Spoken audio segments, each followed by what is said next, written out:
मृत्यु के बाद गरुड़ पुराण क्यों सुनाया जाता है और क्या होता है गरुड़ पुराण सुनने से।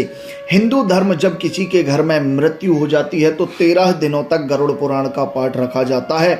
गरुड़ पुराण का पाठ मृतक की आत्मा की शांति के लिए और साथ ही साथ जीवित व्यक्तियों को पाप और पुण्य की सही जानकारी के लिए सुनाया जाता है।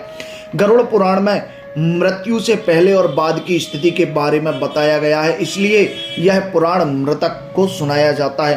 13 दिनों तक मृतक अपने परिजनों के बीच में ही रहता है। इस दौरान गरुड़ पुराण का पाठ करने से वह स्वर्ग और नरक आदि में होने वाली सदगति या अधोगति के विषय में जान लेता है।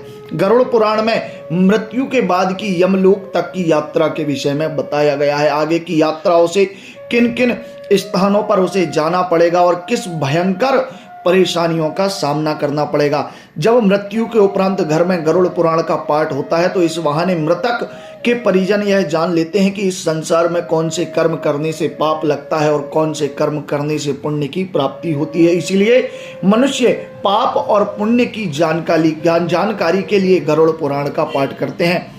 गरुड़ पुराण हमारे जीवन को लेकर कई गूढ़ बातें भी बताई जाती हैं जिसके बारे में व्यक्ति को जानना चाहिए। आत्मज्ञान का विवेचन ही गरुड़ पुराण का मुख्य विषय है। गरुड़ पुराण में 19,000 श्लोक में से बचे 7,000 श्लोक में गरुड़ पुराण में ज्ञान, धर्म, नीति, रहस्य, व्यवहारिक जीवन, आत्मा, स्वर्ग, नरक और अन्य लोकों का भी वर्णन हमें देखने को मिलता है।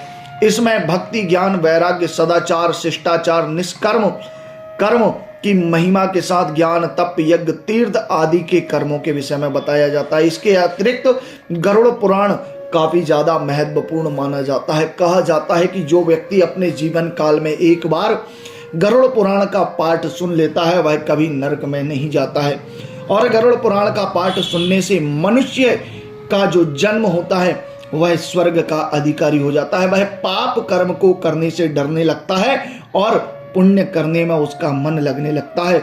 गरुड़ पुराण में भगवान नारायण से भगवान विष्णु से गरुड़ ने मनुष्य की मृत्यु के बाद होने वाली सदगति या दुर्गति के विषय में पूछा गया है। इसीलिए मृत्यु के बाद मृतक के घर में उसके परिजन गरुड़ पुराण का पाठ जरूर सुनते हैं। आशा करता हूं वीडियो सुन के आपको अच्छा लगा होगा।